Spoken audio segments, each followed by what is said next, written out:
நீ நான் காதல் சீரியல்ல இன்னைக்கு என்ன நடந்திருக்கு அப்படிங்கிறத பார்க்கலாம். நம்ம அபி அவங்க அப்பாவ கூட்டிக்கிட்டு அப்படியே கவலையோட நடந்து வந்துகிட்டு இருக்கிறாங்க.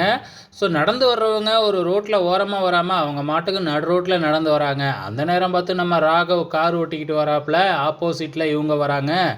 ஸோ பக்கத்தில் போயிட்டு காரை எப்படியோ நிப்பாட்டிடுறாப்புல. வெளியில் வந்து என்ன நீங்கள் மாட்டுக்கும் நடு ரோட்டில் நடந்து வரீங்க, ஒரு ஓரமாக நடந்து வர மாட்டீங்களா அப்படின்னு சொல்லி திட்ட ஆரம்பிக்கிறாப்புல நம்ம ராகவ். அதுக்கு அபியோட அப்பா இருந்துக்கிட்டு, தம்பி தம்பி எங்கள் மேலே தான்பா தப்பு, நாங்கள் தெரியாமல் நடு ரோட்டில் வந்துட்டோம், நாங்கள் ஓரமாக போய்க்கிறோம்பா அப்படின்னு சொல்லிட்டு கிளம்புறாங்க. ஆனால் வந்து பார்த்திங்கன்னா நம்ம ராகவுக்கு என்னது இந்நேரம் அபி வந்து கத்தியிருக்கும், கத்தாமல் அவன் மாட்டுக்கு அமைதியாக போகிறாளே அப்படின்னு சந்தேகம்.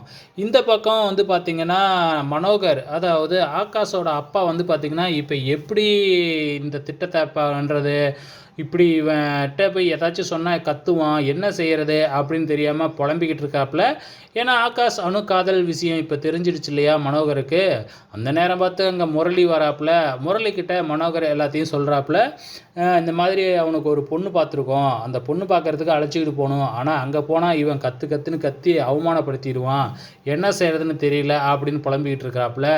ஸோ முரளி வந்து பார்த்திங்கன்னா ஒரு ஐடியா கொடுக்குறாப்புல, அங்கே அழைச்சிக்கிட்டு போங்க, ஏதாச்சும் பிரச்சனை பண்ணானா நெஞ்சு வலிக்கிற மாதிரி வந்து நாடகம் போடுங்க, அவன் சம்மதிச்சிருவான் அப்படிங்கிற மாதிரி வந்து பார்த்திங்கன்னா ஐடியா கொடுக்குறாப்புல. இதான் நல்ல ஐடியா அப்படின்னு சொல்லிட்டு அவரும் எல்லாத்தையுமே கோயிலுக்கு சர்ப்ரைஸாக அழைச்சிக்கிட்டு போய் அங்கே போனதுக்கப்புறம் தான் இந்த மாதிரி இதுதான் பொண்ணு அப்படின்னு சொல்கிறாங்க. அந்த கோயிலில் வந்து அபியும் வந்திருக்கிறாங்க சாமி கும்பிட்றதுக்காக. ஸோ அபியும் இதை நடக்கிறத எல்லாத்தையுமே பார்க்குறாங்க. நம்ம ராகவ் வந்து அபியை பார்த்துட்டு, நீ இங்கே வராத, எதுவும் பேசாத, எல்லாத்தையும் நான் பார்த்துக்கிறேன் அப்படின்னு சைகை காமிக்கிறாப்புல. அதனால் அபி இங்கே வராமல் அப்படியே அமைதியாகவே பார்த்துக்கிட்டு இருக்கிறாங்க. ஸோ இங்கே ஆகாஷ் வழக்கம் போல் குதிக்க ஆரம்பிக்கிறாப்புல. ஸோ கோயிலில் அபி இருக்கிறதுனால அந்த இடத்துக்கு முரளி வர முடியாது இல்லையா, வழக்கம் போல் போய் ஒரு இடத்துல ஒளிஞ்சிக்கிட்டாப்புல. ஸோ இப்போ ஆகாஷ் கத்தின உடனே வந்து பார்த்திங்கன்னா நெஞ்சு வலி வந்த மாதிரி கீழே விழுந்து நடிக்க ஆரம்பிக்கிறாப்புல. ஆகாஷுக்கு வந்து புரிஞ்சிருது, இவர் ட்ராமா தான் போடுறாரு அப்படின்னு சொல்லிட்டு, ஓ ட்ராமாவா அப்படின்னு ஓப்பனாகவே சொல்ல ஆரம்பிச்சிடுறாரு. ஸோ இப்போ வேறு எதுவுமே பண்ண முடியல இங்கே மனோகரால்.